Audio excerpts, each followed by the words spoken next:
नमस्ते, आप सभी का एक बार फिर से स्वागत है एबीवाई के ऑनलाइन प्लेटफॉर्म पर। लास्ट क्लास में हमने एक बहुत ही डिफिकल्ट टॉपिक स्टार्ट किया था जिसका नाम था त्योहार और मेले।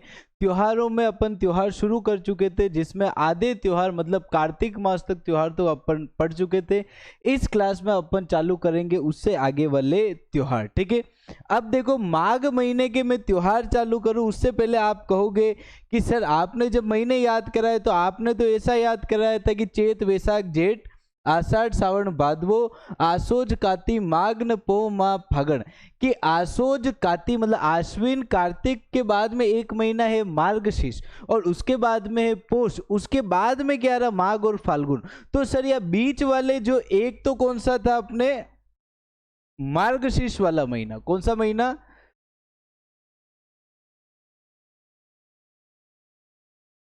एक मिनट,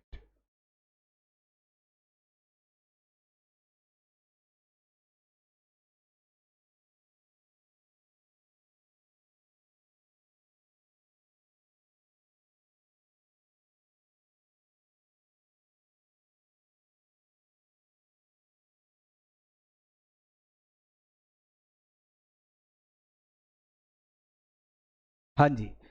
एक तो कौन सा महीना था जिसका नाम क्या था? मार्गशीर्ष महीना। कौन सा महीना? मार्गशीर्ष। और एक और कौन सा महीना रह रहा है? पोष महीना। कौन सा महीना? पोष महीना।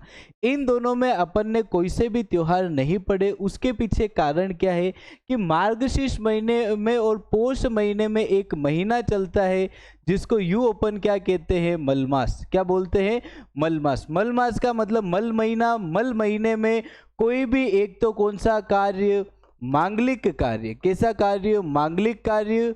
और कोई भी नई वस्तु, कैसी वस्तु? नई वस्तु नहीं लाई जाती।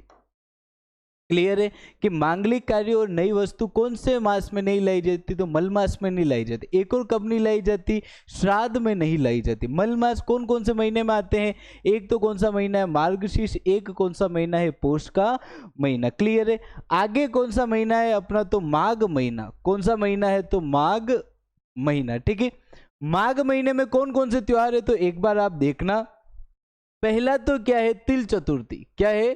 तिल चतुर्थी। ये जो तिल चतुर्थी है, राजस्थान में एक माता जी का इस दिन जन्मदिन भी आता है। हमारे उन माता जी का नाम क्या है? चौथ माता। कौन सी माता? चौथ माता। अब चौथ माता का इस दिन क्या आता है? जन्मदिन। इसको और क्या कहते हैं? संकट हरण चतुर्थी। कैसी चतुर्थी? संकट हरण चतुर्थी। ये क्वेश्चन आपके एग्जाम में डायरेक्ट आ सकता है कि भाई राजस्थान की किस चतुर्थी को संकट हरण चतुर्थी भी कहा जाता है। तो आपके दिमाग में देखो, चतुर्थी में मेनली आपने चतुर्थी एक ही याद कर रखी, वही डायरेक्ट दिमाग में आती है, वो है गणेश चतुर्थी। और अपना पहला ऑप्शन राइट भी कौन सा जाता है? गणेश चतुर्थी वाला। मगर हमें वो राइट नहीं करना है क्योंकि वो हमारे एग्जाम में हमें क्या दे सकता है? 0 नंबर दे सकता है। तो याद रखना है कि संकट हरण चतुर्थी आप कौन सी चतुर्थी को कहोगे? तिल चतुर्थी को। उसके बाद में एक एकादशी आती है, नाम याद रखना, नाम इंटरेस्टिंग है, इस वजह से ही ये एग्जाम में पूछी जाएगी। इसका नाम है षट तिला एकादशी। कौन सी एकादशी? षट तिला एकादशी। देखो दोनों में इधर भी तिल आ रहा है, इधर भी तिल आ रहा है। महीना कौन सा है? अपना माघ का महीना है। कौन सा महीना है? माघ का। तिल चतुर्थी एक कौन सी आ गई? षट तिला एकादशी, ठीक है। उसके बाद में अमावस आती है। अमावस पर मान लो अपने किसका बर्थडे आ रहा है? मोनी रॉय का क्या आ रहा है? बर्थडे आ रहा है। कौन सी रॉय का? मोनी रॉय का बर्थडे आ रहा है। अब आप कहोगे कि मार्ट साहब ये मोनी रॉय कौन है? तो क्या बच्चों आपने शिवन्या वाला सीरियल नहीं देखा? नागिन सीरियल आता था, उसी के नाम पर एक अमावस्या है जिसका नाम क्या? मोनी अमावस्या। इस दिन क्या किया जाता है? इस दिन मौन व्रत धारण किया जाता है। कौन सा व्रत धारण किया जाता है? मौन व्रत धारण किया जाता है। क्लियर है। देखो इनकी तिथियां, ये डायरेक्ट ये तिथि है। चतुर्थी का मतलब कितना हो रहा है? 4। ये कोई इसमें कंफ्यूज मत हो जाना। एकादशी का मतलब कितना हो रहा है? कृष्ण पक्ष की 11 तारीख। अमावस का मतलब कितना हो रहा है? 15। तो इसमें कभी भी कंफ्यूज नहीं होना, ठीक है। शुक्ल पक्ष में आएंगे तो क्या आती है आपके? बसंत पंचमी। क्या आती है? बसंत पंचमी। आप सब जने याद करो कि आप सभी के मन में एक दुख, एक कहते हैं कि भाई वो क्या बोल सकते हैं, विरोधाभास हम सभी लड़कों के मन में स्कूल टाइम से बहुत रहा है। वो विरोधाभास क्या है तो आप समझिएगा। वो विरोधाभास ये है कि भाई हम जब 10वीं में अच्छे नंबर लाते थे तो हमें कुछ दिया ही नहीं जाता था, हमें ले दे के घर पे भी ज़्यादा से ज़्यादा 101 रुपया या फिर 111 रुपये दे के मिठाई खिला दी जाती। मगर हमारे क्लास की जो कन्याएं जो होती, जो गर्ल्स स्टूडेंट जो होते, उनको क्या दिया जाता है, एक तो गार्गी पुरस्कार, जिसमें क्या दिए जाते हैं उनको पैसे। तो ये विरोधाभास लड़कों के बीच में हमेशा से रहा है कि भाई हमें भी कुछ क्यों नहीं दिया जाता। अगर हमें भी प्रलोभन दिए जाए तो भाई हम भी क्या करेंगे, और डबल क्या करेंगे, पढ़ाई करेंगे। तो अब ये बात क्यों बताइए, क्योंकि आप सभी जने जानते हो कि लड़कियों को जो गार्गी पुरस्कार है, वो गार्गी पुरस्कार कब दिया जाता, तो वो दिया जाता बसंत पंचमी के दिन। कब दिया जाता, बसंत पंचमी के दिन। एक तो इस दिन आपको क्या, बालिकाओं को क्या दिया जाता है, गार्गी पुरस्कार, ठीक है। कौन सी बालिका है, तो विदुषी बालिका है। कौन सी बालिका है, विदुषी बालिका, ठीक है। और सुनो, गार्गी पुरस्कार दिया जाता है किस क्षेत्र में दिया जाता है, पढ़ाई के क्षेत्र में। पढ़ाई का मतलब विद्या, विद्या की देवी कौन, माता सरस्वती। इसी बसंत पंचमी पर हमारी सरस्वती माता की क्या है, जयंती।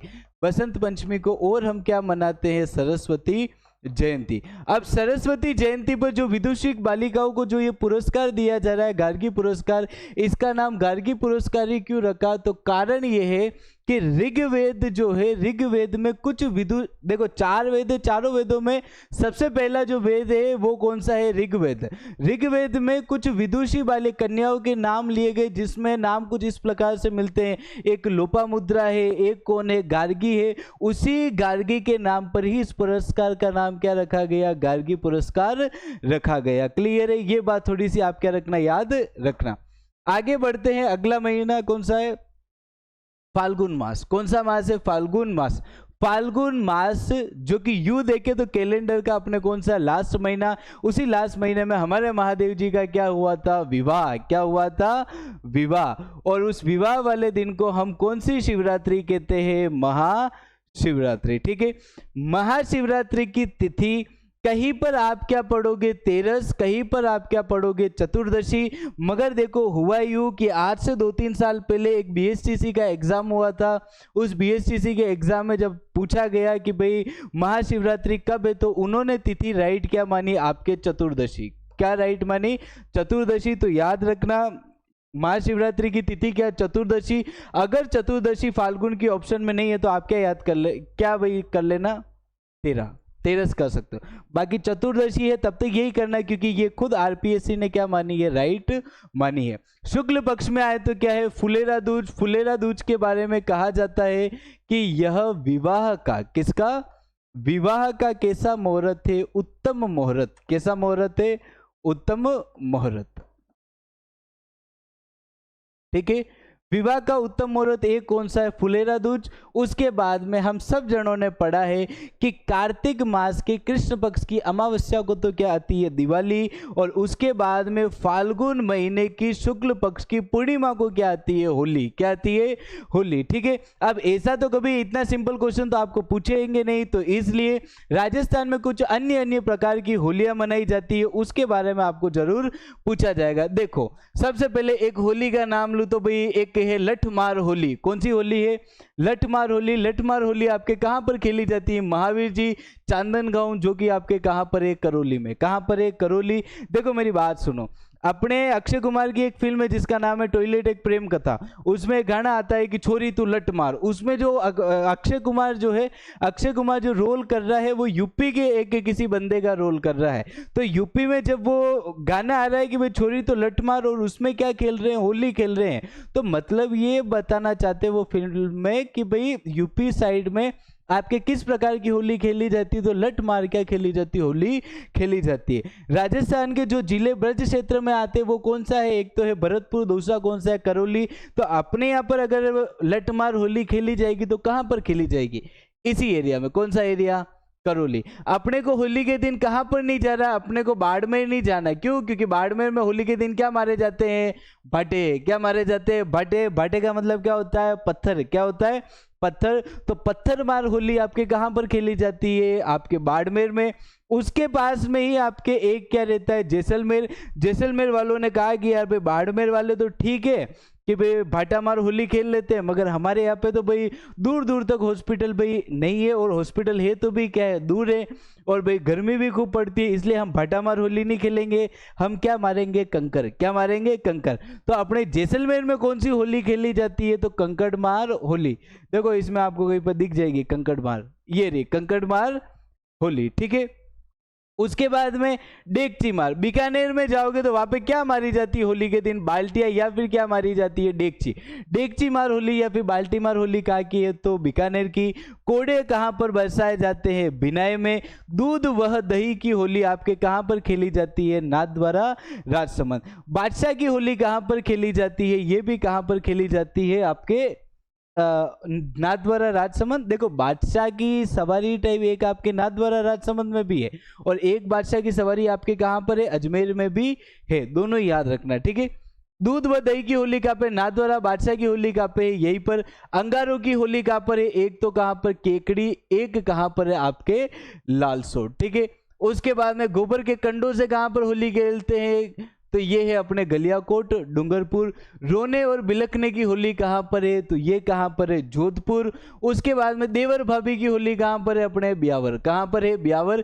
ये थोड़ा सा इंपॉर्टेंट है, आप क्या रखना, याद रखना कि भाई देवर भाभी वाली होली कहाँ पर खेली जाती है, तो ब्यावर, अजमेर। नान की होली, ये भी एक क्या हो गया, इंपॉर्टेंट। कहाँ पर, सांगोद। कहाँ पर, सांगोद, कोटा। मुर्दों की होली कहाँ पर है, तो मरुधनी, भिलवाड़ा। फूलों की होली, फूलों के साथ में कहाँ पर होली खेली जाती है, गोविंद देव जी, जयपुर।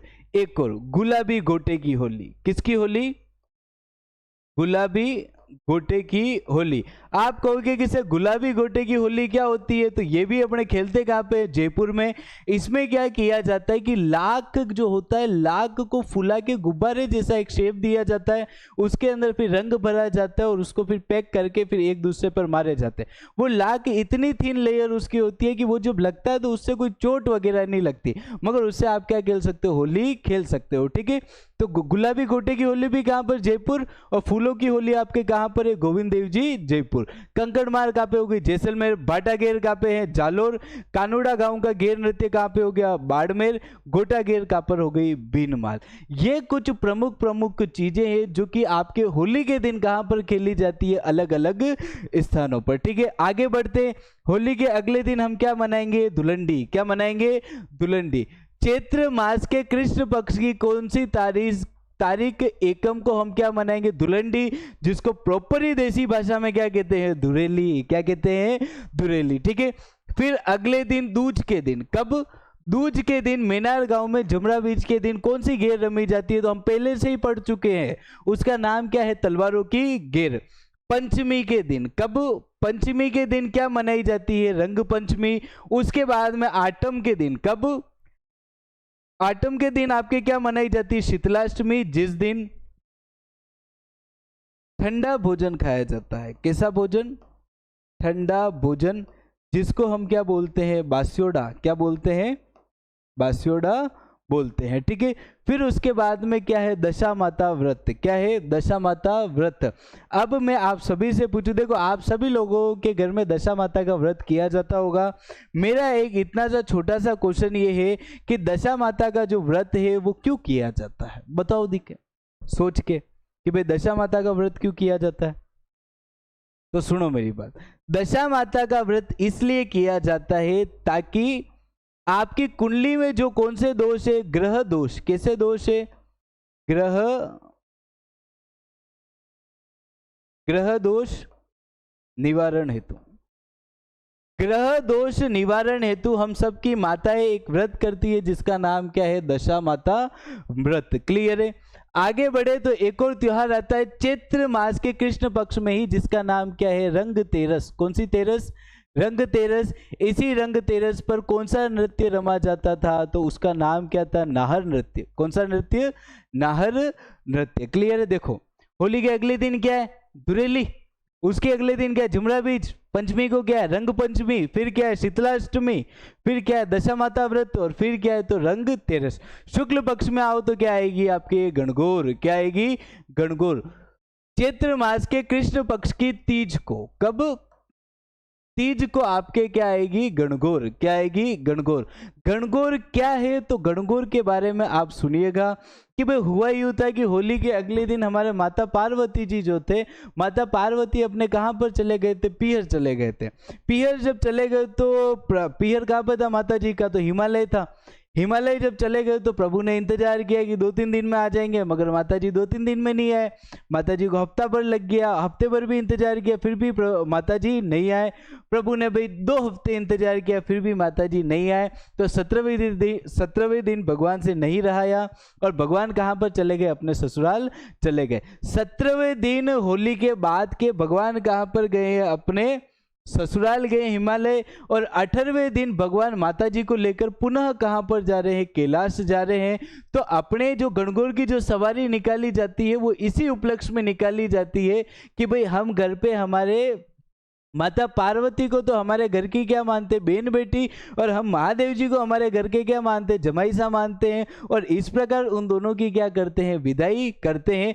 वो होली के 18वें दिन ले गए थे, इसलिए 18वें दिन हम गणगौर की क्या निकालते? सवारी निकालते, जिसमें ईश्वर जी मतलब महादेव जी और गौर माता मतलब पार्वती माता की क्या निकाली जाती है? सवारी निकाली जाती है। ठीक है, तो ये याद रखना। गणगौर कहाँ की फेमस है? सबसे ज्यादा फेमस कहाँ की है? उदयपुर की। कहाँ की फेमस है? उदयपुर की। सेकंड कहाँ की फेमस है? जयपुर की। कहाँ की फेमस है? जयपुर की। और सुनो,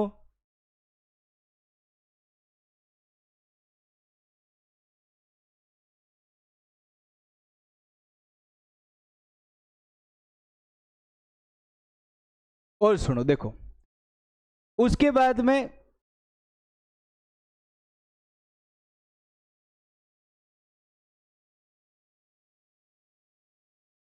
उदयपुर और जयपुर की क्या प्रसिद्ध है? आपके गणगौर प्रसिद्ध है। उसके बाद में आगे देखो, कर्नल जेम्स टोड। कौन? कर्नल जेम्स टोड ने कहाँ की गणगौर का वर्णन किया है? उदयपुर की गणगौर का वर्णन। कहाँ की गणगौर का वर्णन? उदयपुर की गणगौर का वर्णन। ठीक है, और सुनो, गणगौर की मूर्तियां। कौन सी मूर्तियां? गणगौर की मूर्तियां कहां पे बनती है? तो अपने चित्तौड़गढ़ में एक स्थान है जिसका नाम क्या है? बस्सी। क्या नाम है? बस्सी। बस्सी चित्तौड़गढ़ में आपके क्या बनती है? ये गणगौर की क्या बनती है? मूर्तियां बनती है। माता गौरी की मूर्ति और महादेव जी की मूर्तियां कहां पर बनती है? तो बस्सी चित्तौड़गढ़। और सुनो कुछ बातें। एक तो ये तीज के दिन तो गणगौर हर जगह ही मनाई जाती है। ठीक है, चतुर्थी को, कब? चतुर्थी को गणगौर कहां पर मनाई जाती है? जैसलमेर में। कहां पर मनाई जाती है? जैसलमेर में। मगर कैसी मनाई जाती है? बिना ईसर की। कैसी? बिना ईसर की गणगौर। कि यहाँ पर गणगौर की सवारी में गौर माता मतलब पार्वती माता तो होते हैं, मगर कौन नहीं होते? महादेव जी नहीं होते। बिना ईसर की गणगौर।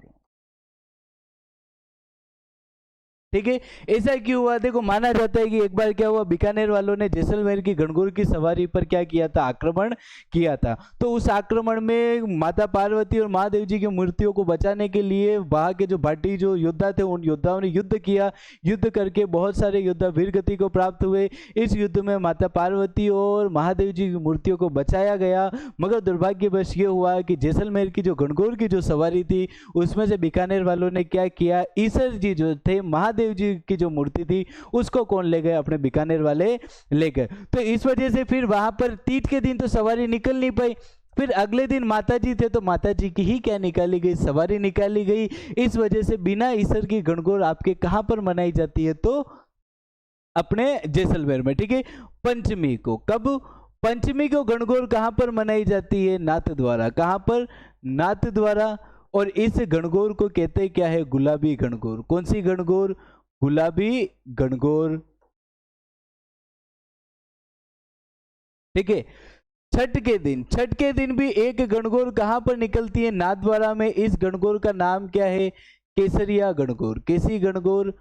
केसरिया गणगौर। ये थोड़ी सी क्या रखना, याद रखना कि तीसरे तीज के दिन तो भाई गणगौर सब जगह मनाई जाती है। चौथ के दिन बिना ईसर की गणगौर कहाँ पे है? जैसलमेर। नाथद्वारा में कौन सी पंचमी को गणगौर निकलती है? गुलाबी गणगौर। छठ को नाथद्वारा में ही कौन सी गणगौर है? तो केसरिया गणगौर। नोट लगा के लिखो कि एक तो तीज के दिन नाथद्वारा में एक और कौन सी गणगौर निकलती है? चुंदड़ गणगौर। चौथ के दिन नाथद्वारा में ही एक और कौन सी गणगौर निकलती है? हरियाली गणगौर। कैसी गणगौर? हरियाली गणगौर। ये दोनों ही गणगौर आपके कहां पर निकलती है? तो जैसलमेर, सॉरी जैसलमेर क्या कहते हैं? नाथद्वारा। कहां पर? नाथद्वारा। ठीक है कि तीज के दिन चुंदड़ गणगौर निकलती है अपने नाथद्वारा में। चतुर्थी को कौन सी गणगौर निकलती है? हरियाली गणगौर। फिर अपन आगे बढ़ते हैं। हाँ, फिर देखो गणगौर तो हो गई, उसके बाद में अशोका अष्टमी। अशोका अष्टमी के दिन क्या किया जाता है? देखो एक वृक्ष है जिसको इंग्लिश में तो क्या बोलते हैं? अशोक वृक्ष। हिंदी में क्या बोलते हैं? आसापाल। क्या बोलते हैं? आसापाल। उस आसापाल वृक्ष की क्या की जाती है? पूजा। क्या की जाती है?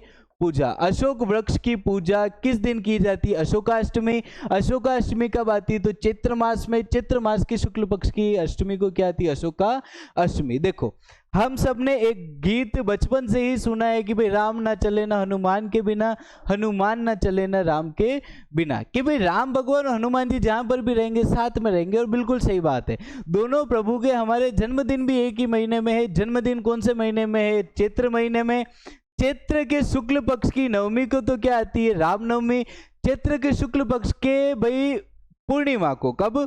पूर्णिमा पर क्या आती है? हनुमान जन्मोत्सव। क्या आता है? हनुमान जन्मोत्सव। क्लियर है? ये त्योहार किसके हैं? अपने चैत्र महीने के। चैत्र पूर्णिमा पर क्या है? घाट बांध के याद रखना है क्या है? तो हनुमान जन्मोत्सव। ठीक है। और सुनो अगला महीना कौन सा है? तो वैशाख। मेरी बात सुनो, वैशाख की शुक्ल पक्ष की तीज को मैंने क्या लिखी है? गणगौर। क्या लिखी है? गणगौर। अब मेरी बात सुनो, गणगौर जब मैंने लिखवाई तो मैंने क्लास स्टार्ट करने से पहले, टॉपिक स्टार्ट जब किया था उसी समय एक दोहा आप सभी को लिखवाया था, तीज त्योहारा बावड़ीन ले डूबी गणगौर। उसमें कहा था दो त्योहार है, दोनों ही दो बार आते हैं, दोनों की दो जो त्योहार जो आते हैं उन दोनों के बीच में कितने कितने दिनों का गेप है? 15-15 दिनों का गेप। उसके शुक्ल पक्ष में अगर गणगौर रही है तो दूसरी वाली गणगौर वैशाख के कृष्ण पक्ष में आएगी, जिसका नाम क्या है? धिंगा गौर। क्या नाम है? धिंगा गौर। ठीक है। धिंगा गौर वर्तमान में कहां पर प्रसिद्ध है? वर्तमान में तो कहां पर प्रसिद्ध है? जोधपुर। कहां पर? जोधपुर। सुनना, पहली बार धिंगा गौर किसने बनाई? तो पहली बार माना जाता है धिंगा गौर महाराणा अमर सिंह के शासनकाल में मनाई गई। किनके शासनकाल में? महाराणा अमर सिंह फर्स्ट के शासनकाल में।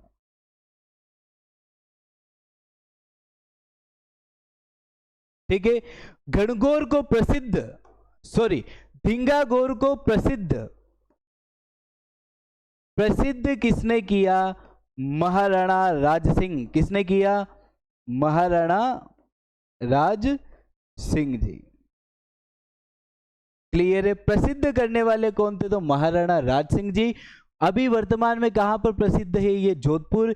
इस दिन सबसे इंपोर्टेंट जितने स्टार लगाओ उतने स्टार इस दिन लगा दो। इस दिन को और क्या कहते हैं? धिंगा गवर बेत मार। क्या? धिंगा गवर बेत मार। धिंगा गवर बेत मार का मतलब यह है कि इस दिन संध्या को क्या किया जाएगा? जोधपुर की जो महिलाएं जो होगी वो महिलाएं अपने कॉलोनी में बाहर निकलेगी, जिनके हाथ में एक क्या होगी? छड़िया होगी। अब देखो स्कूल में जैसे ही अपन अपने मैडम के हाथ में जब छड़ी देखते थे तो अपन सब जने भागने की क्या रखते थे? तैयारी रखते थे। मगर यहां पर जो पुरुष वर्ग जो है, और पुरुषों में भी कौन सा पुरुष वर्ग? जो कि बैचलर है, मतलब उनकी क्या नहीं हुई है? कुंवारे है, शादी नहीं हुई है उनकी। तो वो जो कुंवारे जितने भी जो बालक जो है वो बालक क्या कर, जो लड़के, जो बालक तो क्या लड़के, कुंवारे जितने भी जो लड़के हैं वो सब जने क्या करेंगे? उन महिलाओं को कहेंगे कि भाई आप हमारे आके ये छड़िया मेल दो। क्यों मेल दो? क्योंकि वो मानते हैं कि अगर इस दिन हमने ये छड़िया खा ली तो हमारी जो शादी है वो शादी क्या हो जाएगी, जल्दी हो जाएगी। ठीक है, तो इस वजह से इसको क्या कहा जाता है, धिंगा गवर बेत मार। इस दिन महिलाओं द्वारा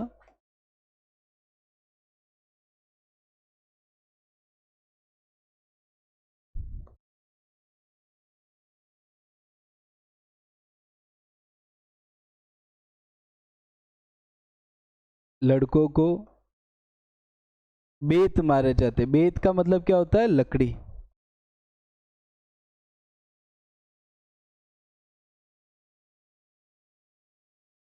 मान्यता है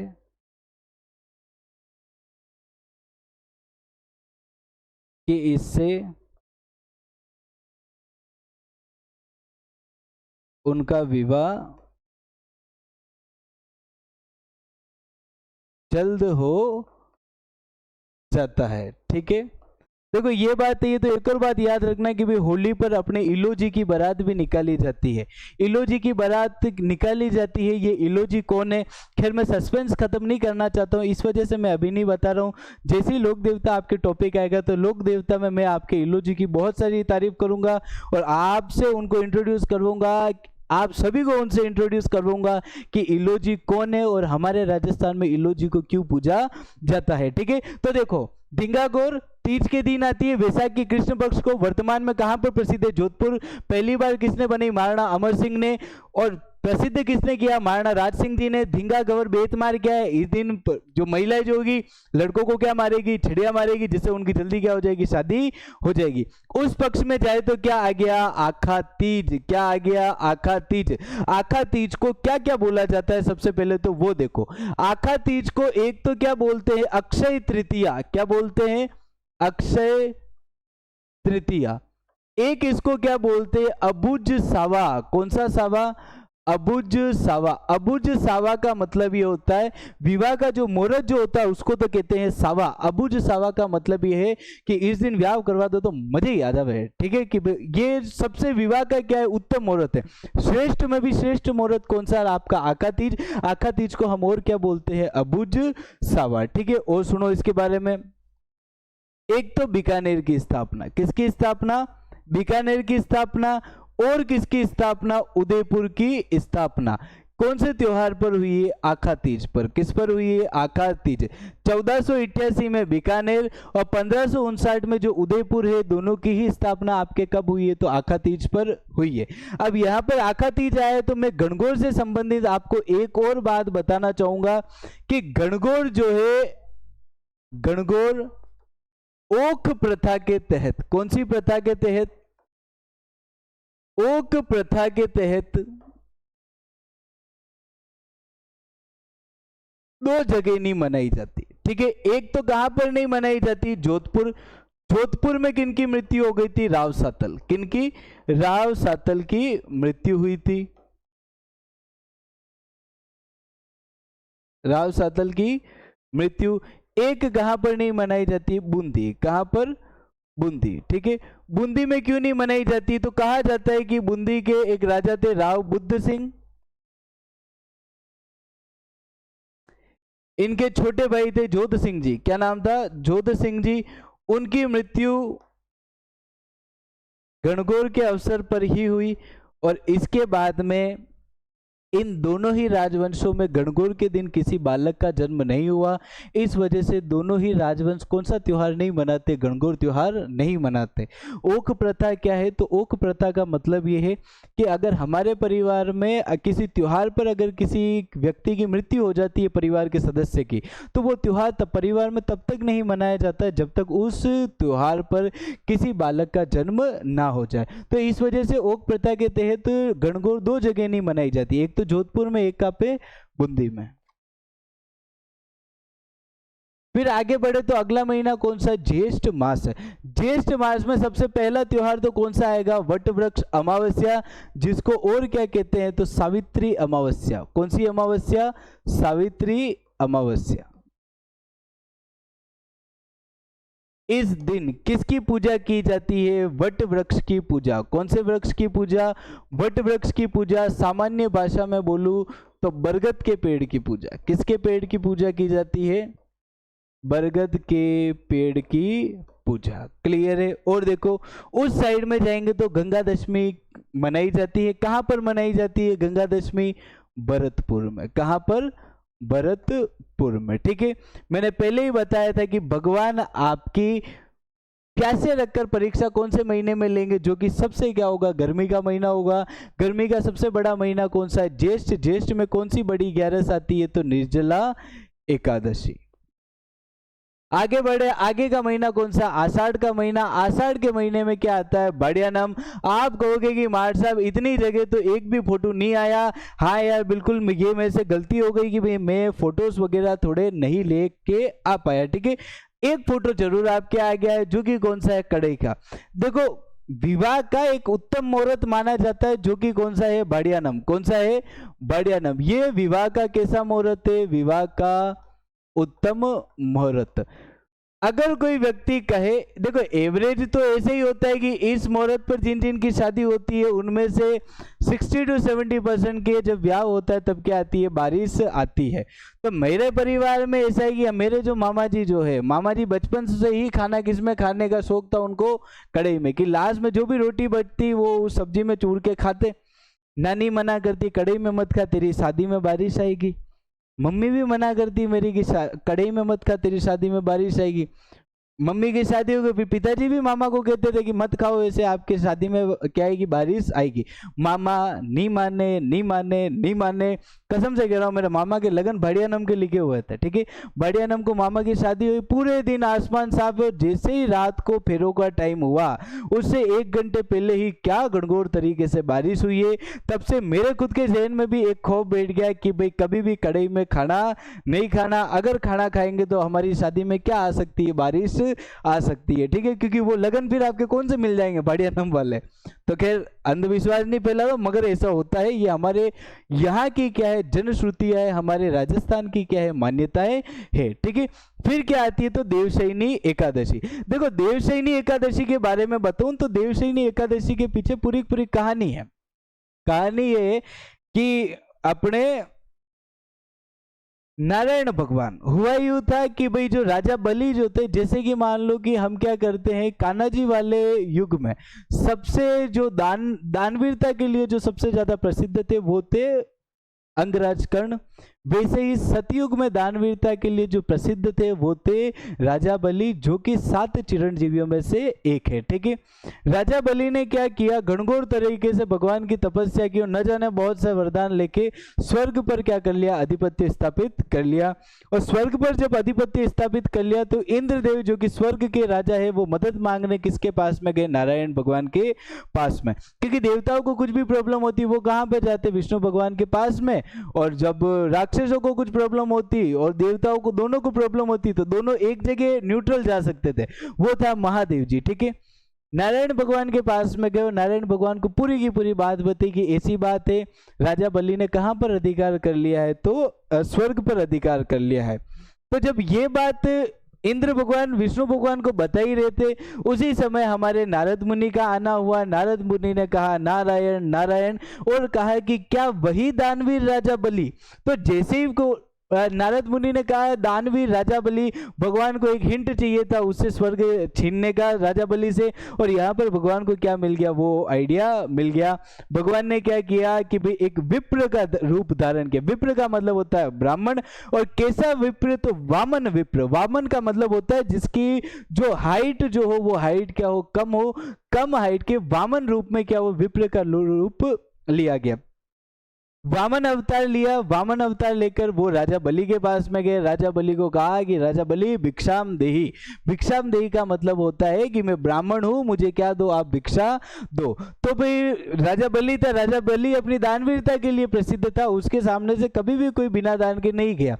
तो जब वामन अवतार में प्रभु ने मांगा कि भाई भिक्षाम दो, तो कहा कि प्रभु आपको क्या चाहिए? आप वो मांग लो। प्रभु ने कहा कि भाई मेरे को तो कुछ नहीं चाहिए, बस मेरे को 3 पग भूमि चाहिए। कितनी भूमि चाहिए? 3 पग भूमि चाहिए। तो राजा बलि ने कहा कि प्रभु थोड़ी तो ज्यादा जमीन मांगो, 3 पग भूमि में क्या होगा, 3 पग भूमि में तो आप रह भी नहीं पाओगे। तो फिर भगवान ने कहा तो 3 पग दे दे, वही क्या हो जाएगी, मोटी बात हो जाएगी। तो फिर राजा बलि ने कहा कि भगवान तीनों ही भाई लोगों में अपनी सरकार चल रही है, आप तो जहां आपको 3 पग भूमि चाहिए हो वहां पर आप क्या करो, अपनी इच्छा से नाप लो। प्रभु ने कहा जाता है कि फिर एक बहुत बड़ा रूप, विशाल का रूप धारण किया। उसके बाद में क्या हुआ, वो अब इतना बड़ा रूप धारण किया कि उसके बाद तो मेरे को वो एक शायरी याद आ जाती है कि भाई कि मैंने उसे इतना देखा जितना देखा जा सकता था, मगर 2 आंखों से कितना ही देखता, इतना विशाल रूप प्रभु ने धारण कर लिया। उसके बाद में एक पग में तो पूरी पूरी धरती नाप ली, दूसरे पग में पूरा पूरा स्वर्ग नाप लिया, और तीसरे पग में जब कुछ बचा ही नहीं नापने के लिए, तो प्रभु ने कहा कि राजा बलि मैं तीसरा पैर कहाँ पर रखूं। अब ये सब चीजें देखते हुए राजा बलि समझ गए कि भाई जो वामन रूप में जो आए हैं वो कोई और ना हो के साक्षात कौन है, विष्णु भगवान है। तो वो तो हाथ जोड़कर गर्दन झुकाकर भगवान के सामने नीचे बैठ गए। फिर भगवान को कहा कि प्रभु आप तीसरा पैर कहां पर रख दो, मेरे सिर पर रख दो।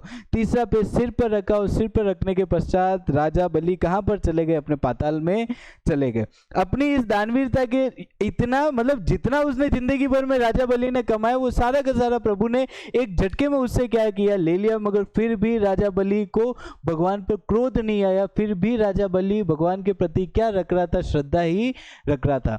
ये चीज जब भगवान ने देखी तो उन्हें बहुत खुशी हुई कि यार इससे मैंने सब कुछ छीन लिया, फिर भी ये मेरे प्रति क्या रखता है, श्रद्धा का भाव रखता है। अब भगवान खुश हुए तो भगवान ने कहा कि राजा बलि मैं आपकी इस दानवीरता से बड़ा खुश हूं, आपको क्या वरदान चाहिए, आप वरदान मांगो। राजा बलि ने कहा कि प्रभु मेरे को कोई वरदान नहीं चाहिए। फिर भी जब प्रभु ने वापस कहा तो राजा बलि ने कहा कि मेरे को ये वरदान चाहिए कि आप मेरे साथ ही यहाँ पर रहो, आप पाताल लोक में ही रहो, आप वापस आपके धाम ना जाओ। ठीक है, भगवान कहां पर रह गए, पाताल लोक में। अब भगवान किसके साथ में रहने लग गए, राजा बलि के भाई रहने लग गए।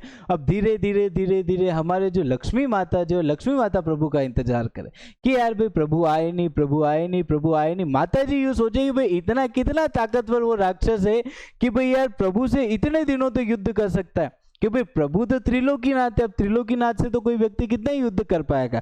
तो फिर माता जी ने फिर नारद मुनि से पूछा, नारद मुनि से फिर उन्हें पता चला कि जो प्रभु जो है, प्रभु कहाँ पर है, पाताल लोक में। फिर पाताल लोक में गए, पाताल लोक में जाने के पश्चात राजा बलि को पूरा का पूरा पूछा कि भाई क्या हुआ। तो फिर राजा बलि ने पूरा पूरा वृतांत सुनाया।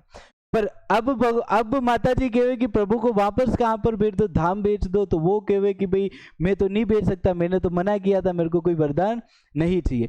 तो वहां पर कहा जाता है कि लक्ष्मी माता ने अपने जो राजा बलि जो था, राजा बलि को राखी बांधी थी। राखी बांधने के पश्चात वो प्रभु को फिर भाई अपने धाम भेजने का उसने वो मान गया।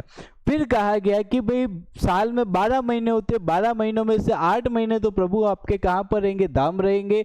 4 महीने जो है, 4 महीने प्रभु कहाँ पर रहेंगे, पाताल रहेंगे।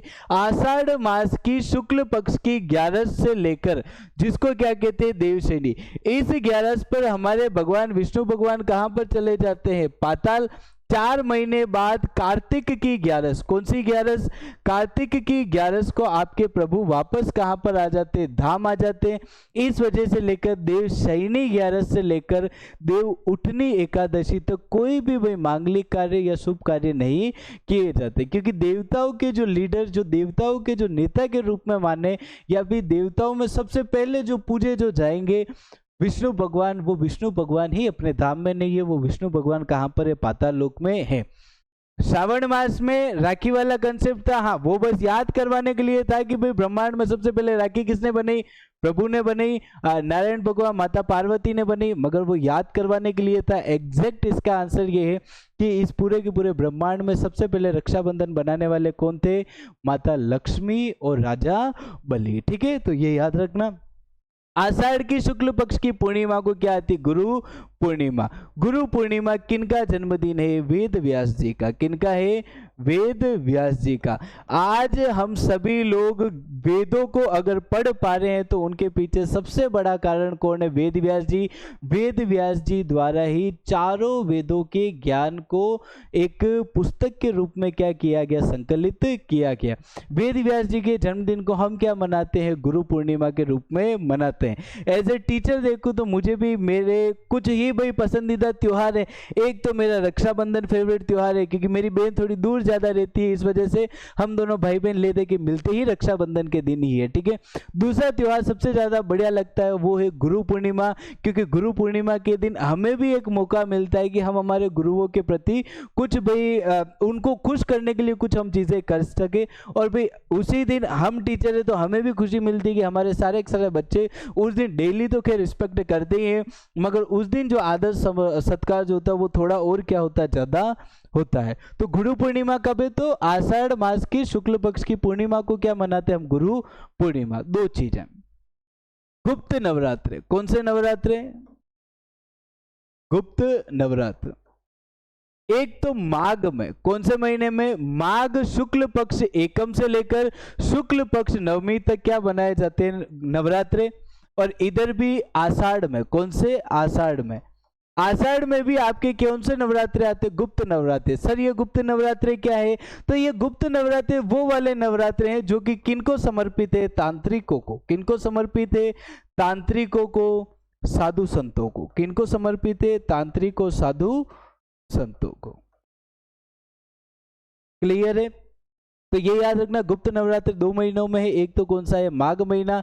एक कौन सा महीना? आषाढ़ महीना। दोनों की ही तिथियां क्या रहेगी? सेम ही रहेगी। एक तो क्या रहेगी? अपने शुक्ल पक्ष की एकम से लेकर नवमी तक। और सुनो दो चीजें और बस, ठीक है। एक तो दो अपने महीने जो कि एक जैसे। एक तो कौन सा है? मार्गशीर्ष। कौन सा है? मार्गशीर्ष महीना। और एक कौन सा है? माघ महीना। कौन सा महीना? माघ महीना। दोनों में माघ माघ वर्ड आता है, ठीक है। दोनों की ही पूर्णिमा। क्या? दोनों की ही पूर्णिमा। मार्गशीर्ष की जो पूर्णिमा है, इस दिन तो कौन सा धाम मेला है? मानगढ़ धाम मेला। कौन सा मेला? मानगढ़ धाम मेला, जो कि आपके गांव पर बढ़ता है, बांसवाड़ा। कहां पर? बांसवाड़ा। यहां पर माघ की क्या पूर्णिमा? कौन सा मेला? बेणेश्वर मेला। कौन सा मेला? बेणेश्वर मेला। ये कहां पर बढ़ता है? तो सभी जने जानते हो, नवा टापरा, डूंगरपुर। आप कहोगे कि ये दोनों क्यों लिखा है? क्योंकि यहीं पर ये चीजें याद हो जाएंगी। आप सोचोगे कि सर आपने मेले अभी तक हमें साथ साथ में याद नहीं करवाए, तो नहीं करवाए। कारण ये है कि त्योहारों को याद कर रहे हैं तो हम केवल और केवल त्योहारों को याद करें।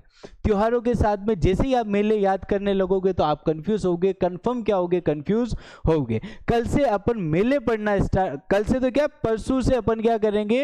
मेले पढ़ना स्टार्ट करेंगे। मेले जब पढ़ना स्टार्ट करें उससे पहले शर्त यही है कि आप सभी को क्या याद होने चाहिए? त्योहार याद होने चाहिए। हिंदुओं के जितने भी त्योहारों की देखो 2 वीडियो बनी, दोनों ही वीडियो आप पूरी की पूरी देख लो। उसके बाद में जब आप मेले पढ़ोगे तो मैं कह रहा हूं जिस टॉपिक में से सबसे ज्यादा क्वेश्चन आते हैं वो आपको ये चुटकियों में क्या हो जाएगा? याद हो जाएगा। इतना इजी वो क्या लगेगा? आपको टॉपिक लगेगा। बस शर्त यही है कि आपको पहले कौन सा टॉपिक पढ़ना है? त्योहार। कौन सा टॉपिक पढ़ना है? त्योहार, ठीक है। तो मार्गशीर्ष पूर्णिमा, मानगढ़ धाम मेला, बांसवाड़ा। माघ पूर्णिमा पर कौन सा मेला? तो बेणेश्वर मेला। आगे की चीजें हम अगली क्लास में पढ़ेंगे। तो इसी के साथ में अपन इस क्लास को विराम देते हैं। आप ज़्यादा से ज़्यादा इस वीडियो को शेयर करें। ABY की जितनी भी ये शानदार शानदार जो वीडियोस आपको जो फ्री में जो मिल रही है, इनको खुद तो पढ़े ही और बाकियों के साथ में भी क्या करें? शेयर करें, ताकि जिन जिन विद्यार्थियों का सरकारी नौकरी का सपना है वो अपने सपने को क्या कर पाए? साकार कर पाए, और वो भी क्या लगे? गवर्नमेंट नौकरी लगे। क्योंकि आप भी जानते हो, देखो एक फिल्म का डायलॉग बड़ा प्यारा है कि एक गवर्नमेंट नौकरी जो होती है ना, वो परिवार में 3 पीढ़ियां बदल देती है। और ये लिटरली वास्तविकता है, ये सच्चाई है। आप यूनिवर्सल ट्रूथ मान लो इसको। क्यों? क्योंकि अगर मैं कह रहा हूं जिस दिन आपकी सरकारी नौकरी लगेगी, आप देखना एक तो आपके परिवार में आपकी इज्जत एकदम बढ़ जाएगी। आपका जो लिविंग स्टैंडर्ड जो है, आपका लिविंग स्टैंडर्ड एकदम से क्या हो जाएगा, डेवलप हो जाएगा। आप खुद में जो कॉन्फिडेंस जो महसूस करोगे, वो कॉन्फिडेंस एक बहुत शानदार लेवल का कॉन्फिडेंस होगा, क्योंकि उसके बाद में आपके पास में क्या आ गई है, फाइनेंशियल स्टेबिलिटी। फाइनेंशियल स्टेबिलिटी जैसे ही आती है वैसे ही इंसान क्या हो जाता है, निश्चिंत हो जाता है, फिर वो अपने जीवन में और तरक्कियां क्या करता है, हासिल करता है। ठीक है, तो सब जने अच्छे से तैयारी करो, गवर्नमेंट नौकरी लगो और खूब अपने सारे के सारे सपने क्या करो, साकार करो। ठीक है, जय हिंद, जय भारत।